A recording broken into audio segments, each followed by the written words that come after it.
On April 19th of 2018, so very recent, there was a change in a country's name. You may be familiar with Swaziland, and it has been changed to Kingdom of eSatini.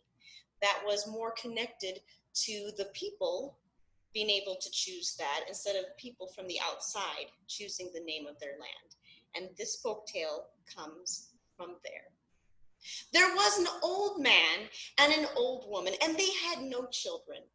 Year after year went by and still no children, but they realized that they still had each other, and they moved forward with their lives. Every year, they had a bag of seeds. Only one bag of seeds could they afford. And with those seeds, they would toss them out, and that would be what would have them survive all throughout the year. Well, one year, as the man and the woman were tossing out those seeds, way up high, they could just make out some black dots. And then they heard it, caw, caw, caw. And all of these crows swooped down and ate every single one of those seeds that they had tossed out. They had not tossed out everything in their bag. And the old man turned to the old woman and said, perhaps we should wait until the crows have gone, and then we can toss out those seeds and have at least something for ourselves. But then, up in the sky, there was such a huge crow, so huge. And what made it so different too was that it had a white collar. And as that crow swooped down, caw, caw, caw, you should send out all of your seeds. You should help all the birds. And by helping the birds find their happiness, we will help you with your happiness. The old man looked at the old woman looked at the old man. They had never heard a crow talk before. They didn't know if they could trust this talking crow. But they exchanged glances. They knew that no matter what, they were in trouble. The birds had already eaten so many of the seeds, the little bit that was left in their bag wouldn't get them through the year, so why not give it to the birds? So the two of them reached in, tossed out those seeds, and hoped that the white-collared crow would keep his word. Well, time went on, and their stomachs grumbled, and they wondered what they were going to do, when up in the sky they could see something flying towards them. Caw, caw, caw! It was that white-collared crow. I promised that you would have happiness, and this is what you must do. You only own one cow. Take that cow and slaughter it, and feed that meat to your neighbors, invite them over for a feast. But then take the skin of that cow. Do not feed the organs. You need 8 organs to place inside the cow skin. Sew it all up. And then, during the night, you must make sure that there is no light that rests upon this cow skin full of organs. Not a word should you speak until the crow caws. And then caw, caw, caw. The white-collared crow took off high into the sky. Well, the old man, the old woman, what else could they do? So they took their only cow and they slaughtered it. They invited their neighbors, had a wonderful feast. But they took the cow skin and 8 organs, like the heart, the kidney, the liver, the intestines, all those, they placed inside that cow skin and sewed it up.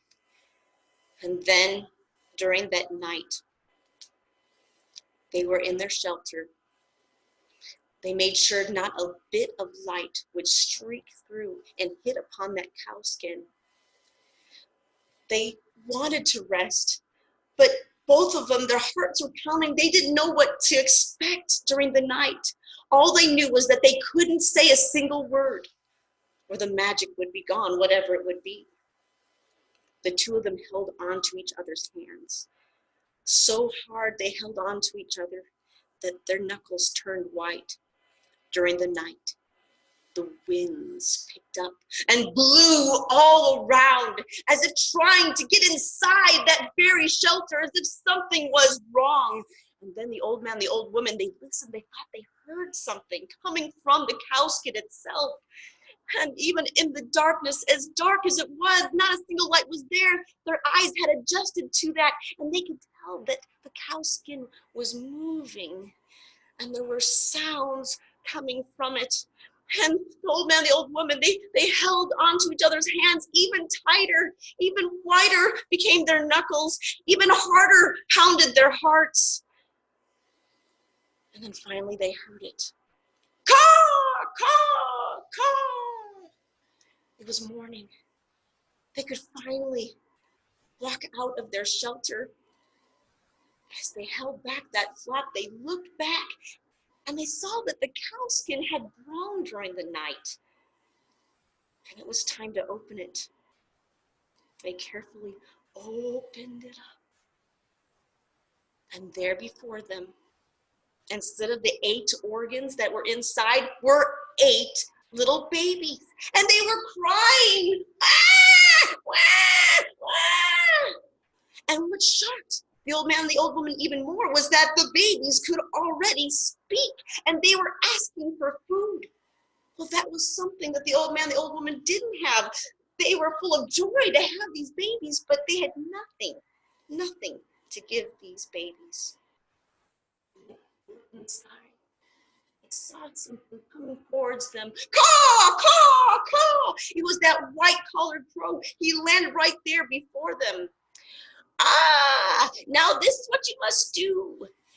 You still have cow dung out there in your fields. Gather the cow dung, place it in the middle of your field, and burn it. And once it burns, you will see what will help you.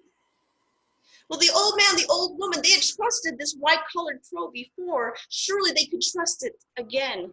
And they gathered the cow dung, and they put it in the middle of their field, and they burned it.